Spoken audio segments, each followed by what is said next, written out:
Mais si l'on croit, comme c'est mon cas, dans la République, à un moment, il faut passer par la franc-maçonnerie. Je suis honoré et ému de me trouver dans cette situation particulière de candidat à la présidence de la République devant vous. Vous devinez peut-être pourquoi. Mais je voulais tout d'abord le souligner. Je connais la contribution de la franc-maçonnerie à la naissance et à la survie de la République française. Je devine, par connaissance de l'histoire, ce que devra nécessairement être sa participation dans un futur très proche à la défense de cette République au moment où elle entre, comme le reste du monde, dans la saison des tempêtes. Je sais que vous ne manquerez pas à vos traditions. Et je connais aussi, pour l'avoir mesuré moi-même du fait de bavardages incontinents qui m'ont attribué la rare qualité de maçon, de quelle haine la franc-maçonnerie est entourée lorsque les relations sociales et les relations entre les puissances se tendent. Vous aurez donc un poste exposé. C'est donc avec cet état d'esprit que j'entends le portrait qui a été fait de moi. Il est subjectif, et je le prends comme tel. Je l'apprécie puisqu'il me permet d'entrée de jeu de faire au moins de petites corrections, mais qui ne sont pas si petites que cela pour moi. La première concerne le rôle de la liberté individuelle. J'appartiens, avant toute chose, à la tradition philosophique des Lumières, dont je considère qu'elle est incarnée en politique. C'est vrai qu'il veut la République, Pierre. Et pourquoi la veut-il? Deux raisons, comprenez-moi bien, c'est des choses que je n'avais pas vues autrefois, ça. La monarchie est moins forte, un système monarchique est moins fort que les systèmes républicains pour faire tenir tranquilles les pauvres gens. Pourquoi? Parce que quand c'est le roi qui parle, on peut toujours mettre en cause la volonté royale. On pourrait dire, c'est un homme qui ne veut pas que nous améliorions notre situation. Tandis que s'il y a une révolte de pauvres, sous la République, c'est-à-dire sous le régime du suffrage universel, l'autorité qui va contraindre ces gens à rentrer dans leur tanière, elle s'appelle comment? Elle s'appelle volonté nationale.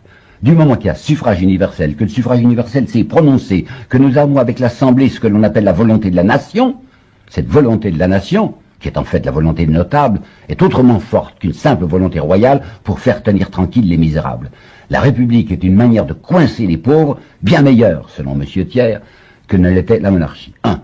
Deuxièmement, là je voudrais vous apporter une citation de Jean-Jacques Rousseau, que j'ai découvert absolument par hasard, mais qui va tellement bien à ma pensée.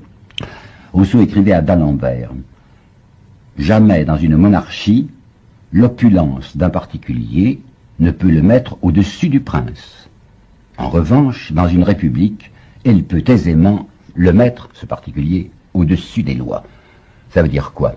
Ça veut dire dans une république, les lois sont faites par qui? Elles sont faites par l'Assemblée nationale. Qu'est-ce que l'Assemblée nationale? C'est soi-disant le suffrage universel. Qu'est-ce qu'en fait le suffrage universel? C'est ce que veulent les notables. Par conséquent, dans une république bien conduite, c'est l'argent qui est au pouvoir. Il n'y a pas de régime meilleur qu'un régime démocratique bien orienté pour la protection de l'argent. Voilà pourquoi Thiers est républicain. En cette année 2019, l'ONG Urgence Panafricaniste va devenir un parti politique et vous allez être les militants de ce parti-là en tant que tel. Alors commençons par le premier point, l'homogénéité des idées. On l'a dit, le propre d'un parti, c'est de rassembler des personnes qui partagent les mêmes opinions et les mêmes valeurs, qui partagent ce qu'on appellera une ligne, la fameuse ligne du parti. Mais ce point a une conséquence, à savoir qu'il rend impossible l'existence d'un pluralisme. Le pluralisme, c'est-à-dire l'expression et la cohabitation d'idées divergentes sur tel ou tel sujet. Parce qu'on peut très bien adhérer à la majorité des idées d'un parti, mais être en désaccord sur d'autres. Et quand ça arrive, le fait d'exprimer une position contradictoire avec celle du parti, c'est prendre le risque d'affaiblir le parti. c'est prendre le risque de créer de la division. Quand on est dans un parti, on est censé faire bloc et laisser ses désaccords au vestiaire. D'ailleurs, on peut le constater dans notre système actuel. Quand un responsable politique prend une position divergente par rapport à la ligne officielle du parti, on parle de ligne dissidente. La dissidence correspondant au fait de désobéir à l'autorité. On voit bien ici le champ lexical de la discipline. Et quand la divergence touche non plus un membre, mais un groupe de membres, on ne parle plus de dissidence, mais on parle de scission. On parle de clan au sein du parti. L'idée de clan signifiant la rupture de l'unité. Et donc, en définitive, adhérer à un parti, c'est renoncer à exprimer une pensée contradictoire. C'est renoncer à l'exercice de la raison critique. Car la raison critique menace à tout moment de fragiliser l'équilibre et la stabilité du parti. D'ailleurs, Simone Veil souligne à quel point il est problématique d'exprimer une idée au nom d'une appartenance politique. Le fait de dire « en tant que socialiste, je pense que » ou « en tant que monarchiste, je considère que » c'est un problème. Parce que s'affubler d'une étiquette politique, c'est s'auto-conditionner à adhérer à une idée, non pas parce qu'on la juge bonne ou vraie, mais parce qu'elle fait partie du corpus idéologique du camp auquel on appartient. C'est créer les conditions de la pensée mécanique, c'est-à-dire de la non-pensée. Et ça, pour Simone Veil, ça pose problème. Ça pose problème parce que ça signifie sacrifier la pensée sur l'autel du consensus. Ça signifie faire passer l'intérêt du groupe avant la vérité. Et ça, c'est pas possible. Parce qu'à la limite, on peut très bien imaginer que l'expression d'un désaccord puisse être quelque chose de positif. On peut très bien imaginer qu'aller à l'encontre de la ligne du parti puisse être une occasion d'améliorer cette ligne et de la rendre plus robuste, dans un mouvement hegelien de dépassement par l'incorporation de la critique. Mais non. Une pensée divergente ne sera pas perçue comme une occasion d'améliorer la ligne du parti, elle sera perçue comme une désobéissance. On a été dépeint comme étant des anti-français notoires. Nous n'avons rien contre la France. Au Burkina Faso, L'hypocrisie de cette France se vit et s'exprime tous les jours. quelle est votre appréciation de cette arrivée des Russes sous différentes formes? Est-ce que la Russie est un partenaire de confiance qui pourrait se substituer à la France? Oui, c'est des questions extrêmement délicates sur lesquelles notre position elle est très simple. Personnellement, nous n'attendons absolument rien de la France. Nous voulons qu'elle cesse de s'ingérer dans nos flux. Il faut que la France se prépare à une rupture définitive et à quitter l'Afrique. On a été dépeint comme étant des anti-français notoires. Nous n'avons rien contre la France. L'objectif, c'est d'imposer un troisième mandat par tous les moyens possibles. S'il faut passer par des cadavres, il passera par des cadavres. L'objectif, c'est de museler l'opposition. Toute opposition, citoyenne comme politique. Aujourd'hui, coopérer avec la France, les États-Unis, la Russie ou la Chine est une option. nii moom laa jël conférence de presse bu ma taxaw Jeune Afrique nekk fa wala monde diplomatique wala nu mu tudd RFI soit ñoom dinañu génn wala man duma fa bokk parce que man tubaab ëpp ma ful la décision boobu nga jël fi mu man nii moom laa jël. Comme on a l'habitude de faire ici en Afrique. Merci, Monsieur Ousmane Sonko, de nous avoir accordé la candidature officielle. C'était au mois d'août dernier. Vous avez accusé Macky Sall de susciter des dossiers de terrorisme, de rébellion, de viol imaginaire, fabriqués avec le soutien de la France. La France aurait donc participé à un complot contre vous. C'est grave, ça, comme accusation. Ce que je veux dire, c'est qu'aujourd'hui, il y a un comportement. Pourquoi on l'avait dit justement? C'était que parce que vous, en tout cas un de vos organes, en l'occurrence France 24, RFI. On sait très bien aujourd'hui. Sabemos perfectamente hoy en día. Et d'ailleurs, ça a été un des grands discours d'une celle qu'on a appelée une grande dame, Simone Veil. es el gran discurso de una que ha sido una gran Peut-être que mujer. vous connaissez. A lo mejor la conocéis, Simone Weil, Qu'il a écrit que lo escribió, qu'on oriente l'humanité où on veut que se orienta y se lleva a la humanidad donde se quiere par la loi. por la ley. Vous rendez quelque chose de légal ou illégal, Hacéis que algo sea vous legal o obligez ilegal l'humanité à se conformer. y obligáis a la humanidad a conformarse con eso. Et la loi est totalement immorale. Y las leyes son totalmente inmorales. La loi ne sert que des intérêts particuliers. Quelle politique là-dessus? C'est-à-dire, quelle est votre politique en matière de service public? Qu'est-ce que vous voulez au Rassemblement national? Quelle est votre position? Je rebondis sur ce qui vient d'être dit en face de vous. C'est pas une question piège. En fait, j'ai pas tellement compris la question. Marine Le Pen, quel service public elle veut aujourd'hui en France? Je suis désolée. Est-ce qu'on pourra couper cette partie? J'ai vraiment pas compris cette question. Alors, on peut pas couper parce que c'est pas possible. Je vous propose de continuer parce qu'on va parler. On ne sait pas ce que vont donner ces des morceaux de Tour Eiffel aux touristes, en faisant croire, n'est-ce pas, que l'État étant en difficulté a décidé de brader un certain nombre de monuments publics et que c'est la bonne affaire, n'est-ce pas, d'acheter des morceaux de Tour Eiffel. Donc, vous voyez, on voit vraiment comment si on ne tombe pas dans une espèce de stigmatisation morale consistant à dire que c'est très mal de mentir, c'est très mal de frauder, c'est très mal d'être un imposteur, on s'aperçoit que finalement l'imposteur, c'est le miroir d'une société. Il renvoie en quelque sorte ce qui reflète, si vous voulez, ce sont les valeurs d'une société, ce sont les valeurs en cours, c'est-à-dire celles qui effectivement comptent. Alors,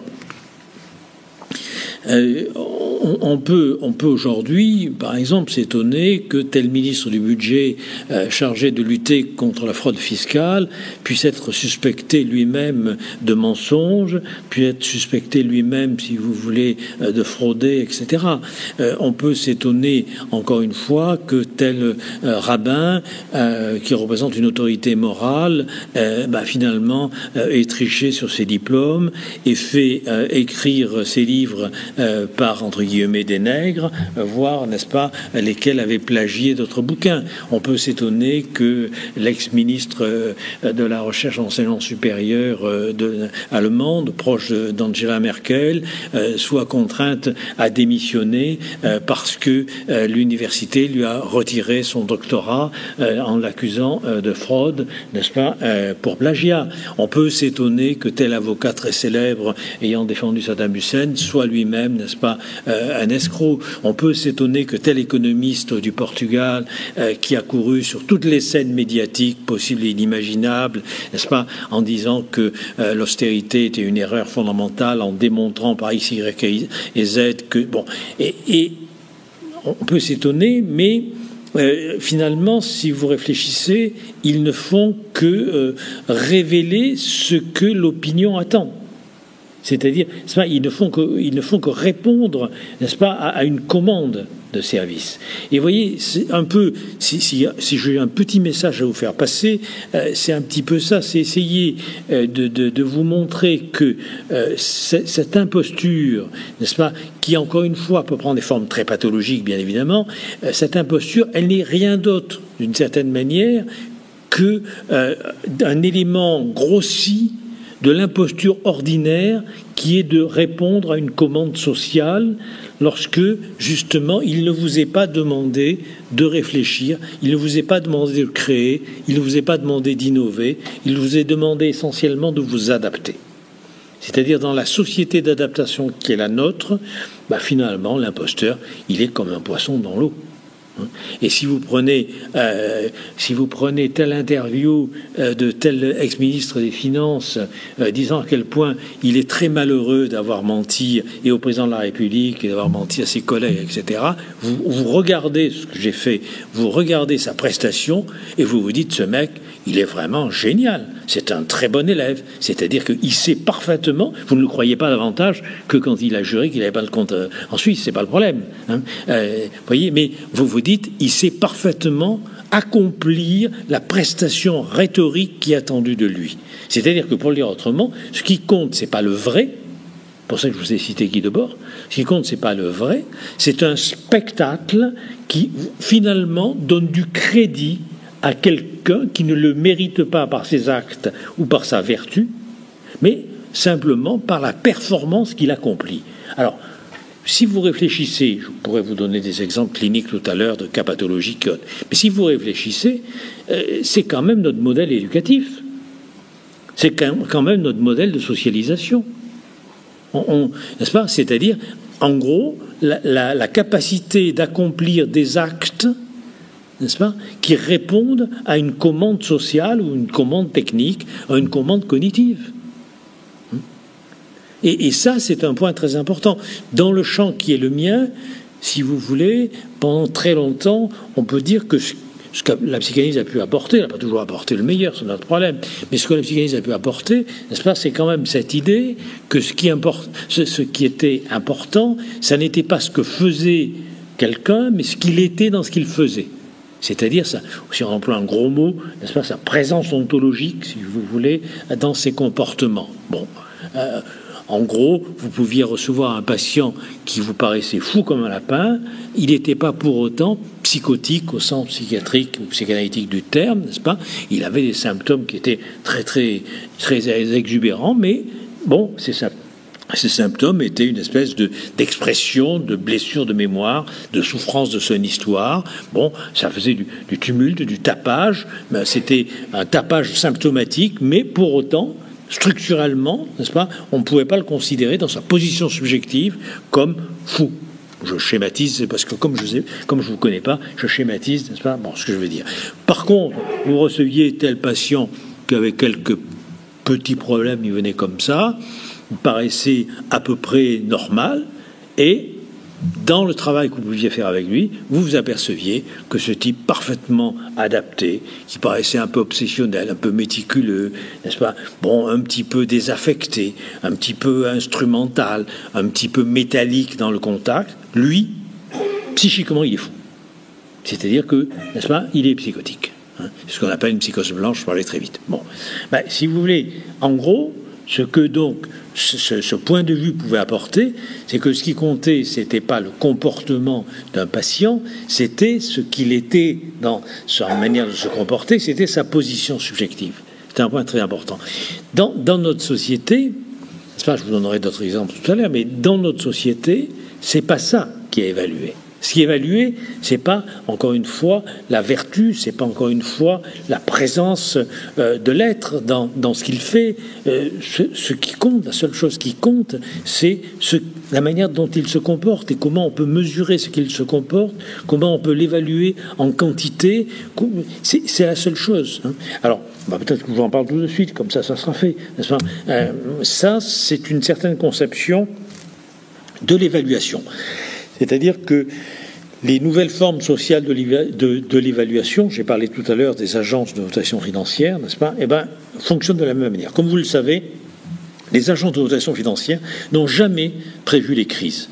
Ni en 1929, où avant le jeudi noir, les titres étaient au plus haut, ni en 1996-97, ni en 2000, ni en 2007, ni en 2008, jamais les agences de notation financière n'ont eu la capacité de prédire objectivement une crise qui allait émerger, et elles se sont chaque fois plantées. Et la manière même dont elles établissent, n'est-ce pas, le crédit que l'on peut accorder, si vous voulez, à un État, ou à une entreprise, ou à une collectivité, la manière dont elles établissent cela, c'est quoi ? C'est en gros un accord d'experts mélangeant des critères extrêmement hétéroclites, à la fois quantitatifs, qualitatifs, d'opinion, de rumeurs et autres, permettant de donner une note. Bon, une fois que vous avez intégré ce système-là, il ne faut pas oublier aussi qu'il y a des conflits d'intérêts, puisque depuis 1970, les agences de notation financière sont financées par ceux qui sont les plus intéressés au crédit, bien sûr, n'est-ce pas ? Donc, il y a un changement, bien évidemment, il y a un changement dans la manière de rémunérer les agences de notation financière qui impacte, bien sûr, sur leurs conclusions. Bon. Considéré comme le père fondateur de la propagande politique et industrielle moderne. Il a mis au point de célèbres techniques de manipulation de l'opinion, des techniques qu'il a décrites dans l'un de ses ouvrages les plus connus, Propaganda, sous-titré « Comment manipuler l'opinion en démocratie ». Et si vous êtes du genre à combattre le complotisme, eh bien Bernays risque de vous mettre dans l'embarras. parce que voilà un homme qui fait partie de la grande machine du pouvoir économique et qui fournit littéralement le mode d'emploi de la domination idéologique et de la manipulation de l'opinion en démocratie. J'oserais même un parallèle en disant que Bernays, c'est un petit peu le Machiavel du XXe siècle. De la même façon que Machiavel conseillait le prince sur la meilleure manière de manipuler le peuple et de l'influencer, bien de la même façon, Bernays conseillait les hommes politiques et les grands industriels, et il leur expliquait comment faire pour augmenter leur capital, que ce soit leur capital économique ou leur capital symbolique. Et on sait qu'en politique, le capital symbolique, c'est-à-dire la confiance, la sympathie, le crédit, sont des promesses de chiffre d'affaires, sont des promesses de résultats électoraux. Et la particularité de Bernays, à l'image de Machiavel, c'est qu'il ne se cache pas, c'est qu'il assume sa démarche. Et il assume d'autant plus facilement que, pour lui, la démocratie, c'est d'abord un régime dans lequel une minorité éclairée, une minorité intelligente, doit modeler l'opinion publique pour le bien de la société. Voilà ce qu'écrit Bernays dans son livre, je cite, « La manipulation consciente et intelligente des actions et des opinions des masses est un élément important dans une société démocratique. Ceux qui manipulent ce mécanisme invisible de la société constituent un gouvernement invisible qui est le vrai pouvoir dans notre pays. Nous sommes gouvernés, nos esprits sont formés, nos goûts éduqués, nos idées suggérées, en grande partie par des hommes dont nous n'avons jamais entendu parler. » Donc vous voyez qu'avec Bernays, on n'est pas pris en traître. Il annonce clairement la couleur, et si on devait résumer très brièvement le postulat de départ de Bernays, il s'agit d'un postulat psychologique qui consiste à dire qu'une foule est d'abord régie par ses instincts, par ce que Freud appelait le ça, c'est-à-dire, concrètement, par ses pulsions. Donc contrairement à ce que nous pourrions croire naïvement, la démocratie ne serait pas le lieu du pouvoir du peuple. D'ailleurs, l'idée même de pouvoir du peuple résonne ici comme une antithèse, puisque si le peuple n'obéit qu'à ses instincts, il n'obéit pas à ses intérêts, il n'obéit pas à sa raison. Donc la démocratie n'est pas le lieu du pouvoir du peuple. La démocratie, c'est le régime dans lequel on manipule l'opinion du peuple au lieu de le contraindre.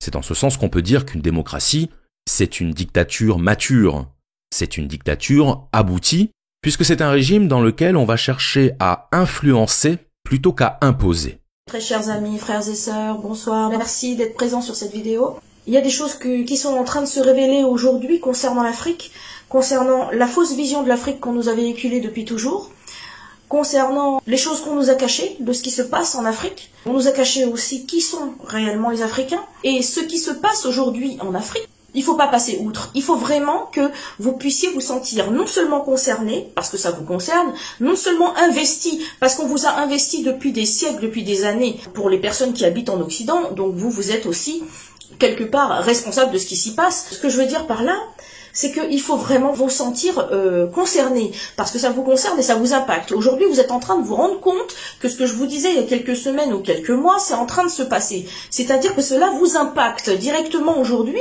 puisqu'on vous dit que le Niger a coupé les vannes concernant l'uranium et concernant l'or. Vous êtes en train de constater que si le Niger, qui est l'un des fournisseurs principaux de la France, coupe ses vannes, puisque c'est déjà fait, ça veut dire qu'il faut s'attendre à des pénuries d'électricité, des coupures d'électricité, des augmentations de factures, encore. Donc, en dehors de venir aller titiller votre intérêt personnel, il faut aussi se poser des questions du pourquoi de la chose, pourquoi ça se passe. Il est très important, peuple de France, que vous puissiez vous positionner, vous documenter et prendre conscience des choses, parce que ce qui se passe aujourd'hui en Afrique a un impact et va continuer à avoir un impact sur tout ce qui se passe dans le monde. Aussi se connecter avec des personnes qui habitent dans ces pays-là pour savoir ce qui s'y passe réellement, comment les gens vivent tout ça. Et nous avons la chance aujourd'hui d'avoir des connexions grâce à Internet, quand ils daignent laisser Internet allumé, puisque vous savez, vous n'êtes pas sans savoir que quand il y a des choses qui ne leur plaisent pas, eh ben, ils coupent l'Internet aux gens pour éviter que les vérités se sachent, mais les vérités finissent toujours par se savoir. Et je suis un témoin de ce qui s'y passe. Quand j'étais enfant, je me souviens qu'on nous montrait à la télévision. On nous montrait l'Éthiopie comme étant un pays aride, très sec, il n'y avait rien, les enfants meurent de faim, et voilà, c'est un pays, il n'y a rien. Je n'ai pas eu encore la joie de venir en Éthiopie, mais ça ne saurait tarder avec la grâce.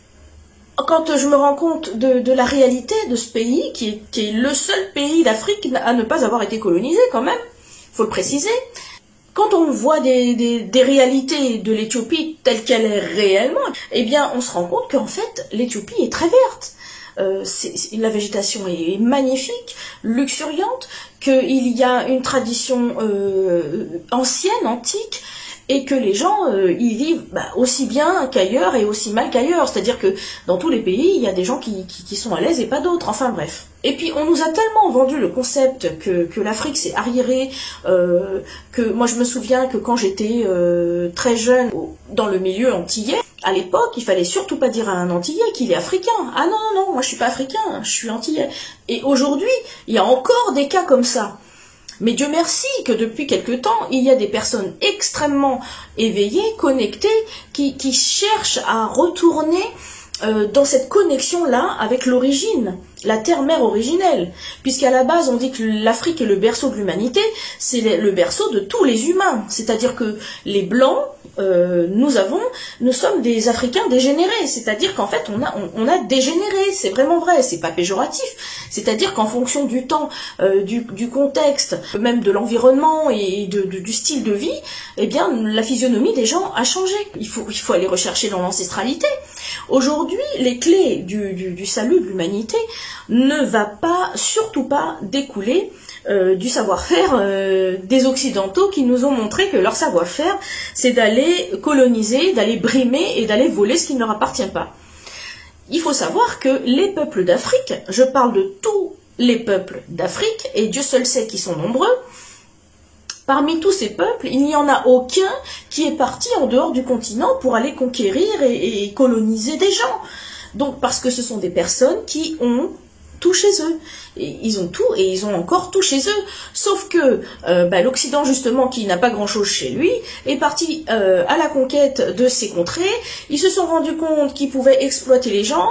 Ils se sont rendus compte qu'ils pouvaient en déporter une partie vers les Antilles et puis là-bas aller les réduire en esclavage. Et sur place en Afrique aussi, il faut savoir, il faut faire le lien, c'est que en Afrique aussi, il y avait les travaux forcés, c'était la colonisation aussi, hein. Donc nul n'a été épargné. Donc il est temps aujourd'hui de retourner en connexion. Alors c'est bien beau de se dire spirituel, c'est bien beau de se dire je vais faire la méditation, je fais des soins énergétiques, j'aide les autres. Mais en fait, toute personne aujourd'hui spirituelle devrait pouvoir entrer en conscience de ce qui est en train de se passer réellement. Car on ne peut pas s'élever spirituellement si on n'est pas ancré dans la matière. Et ce qui se passe aujourd'hui dans la matière doit être résolu. Et c'est bien beau de dire la lumière a déjà gagné, mais en tout cas aujourd'hui sur le plan matériel, c'est pas le cas.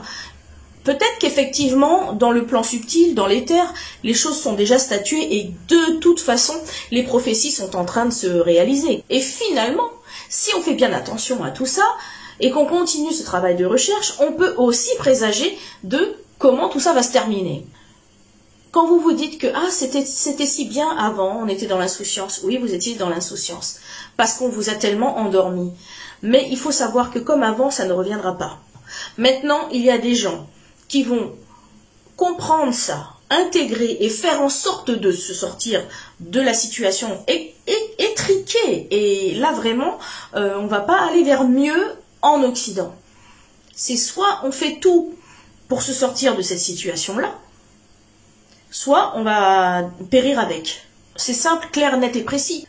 Donc, si vous ne voulez pas tomber dans ce piège, à vous de vous ressaisir, à vous de vous positionner, parce qu'aujourd'hui, vous êtes appelé à faire un positionnement, et ce positionnement, il doit être avant tout spirituel. Mais aujourd'hui, effectivement, on vous parle d'unité, on vous parle d'entraide, on vous parle de solidarité, et on vous parle de la conscience du tout. Et on vous parle aussi de la solidarité et de l'intérêt pour l'autre. Le chacun pour soi, je crois qu'aujourd'hui c'est terminé. Et il y a des gens qui persistent là-dedans et qui se disent on s'en fout, c'est pas chez nous. Mais aujourd'hui c'est en train de venir devant vos portes, les amis. Ce qui se passe aujourd'hui dans les pays d'Afrique. Tous les mensonges qu'on vous raconte à la télévision, s'il vous plaît, n'en tenez pas compte. Mais le plus important aujourd'hui, ce que je demande au peuple de France, c'est de prendre conscience et de vous solidariser, les amis, de vous solidariser, parce que si vous aidez l'Afrique, vous vous aidez vous-même, et vous sauvez vous-même, et vous sauvez aussi vos enfants. Il y a des choses dans lesquelles on ne croit pas, tant qu'on ne les voit pas, c'est bien dommage. Et aujourd'hui, il y a des personnes qui avertissent les autres, s'il vous plaît, faisons quelque chose ensemble, tous les uns les autres, nous devons nous investir, nous devons nous sentir impliqués, nous devons nous sentir concernés, parce que ça nous concerne vraiment tous. On ne peut pas se dire j'habite à l'autre bout du monde, moi ça ne me concerne pas, je m'en fous. C'est pas vrai, ça va venir jusqu'à chez vous. Ce sont les prophéties. C'est des choses qui sont programmées par les lois divines. C'est l'histoire qui est en train de se faire aujourd'hui. Nous devons soutenir les peuples africains qui aujourd'hui essaient de se tirer du joug de l'Occident et particulièrement de la France, les amis.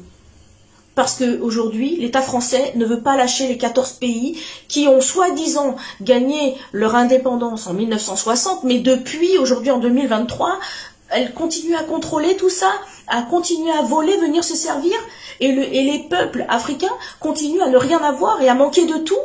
Pendant que vous avez l'électricité de l'uranium du Niger, pendant ce temps, dans quasiment presque tous les pays d'Afrique francophone, ces pays-là connaissent des coupures d'électricité, alors que l'uranium, il est chez eux. Mais c'est un truc de fou. Ça veut dire que, en fait, cet uranium-là ne leur sert pas à eux. Il est réservé, vous comprenez ? C'est la même chose. Je peux témoigner aussi. Moi, j'ai vu de mes propres yeux au Gabon.